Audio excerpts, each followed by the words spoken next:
2018 is a special year for the St. Louis Symphony Orchestra and Powell Hall. It marks 50 years that talented musicians, conductors, and choruses have taken the stage in the concert hall. So this morning, we're taking you on a tour into places you can't typically go.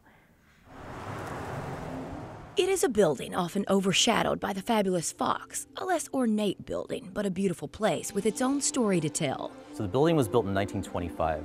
For years, it was a movie house. The last film shown here at Powell Hall was Sound of Music. But in 1966, the St. Louis Symphony Society bought the St. Louis Theater, and it's been home to the St. Louis Symphony Orchestra ever since. It's a special place. Adam Crane is the Senior VP for External Affairs for the orchestra. We are the second oldest orchestra, professional orchestra in the United States. So he knows every nook. So these are lockers. These were put in when we first opened, and people actually still use these. And cranny. So Heidi, this is the library. This is the music library. And places you probably didn't even know existed. Essentially, all of the music that you see on stage or you don't see on stage, it's all here. It was renovated when the symphony moved in, but it doesn't have the amenities of many concert halls. One thing that was added was the bass room.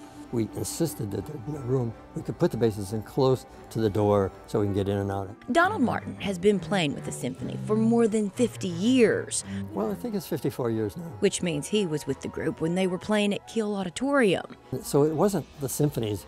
We had to rent it, and occasionally we'd be kicked out of there when they had something that they thought was more important. So we were searching around for a place to play. When they landed here, the acoustics were too good to leave. Oh, look at this.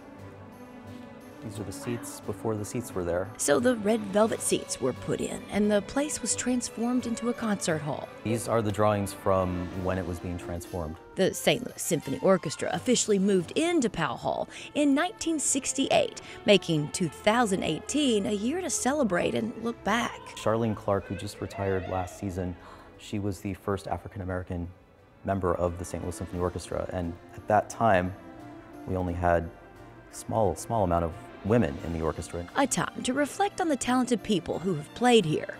This is the cool thing. This is one of our Grammy Awards. We've won 7 of them. The patrons who have filled the seats and the place where so many memories have been made.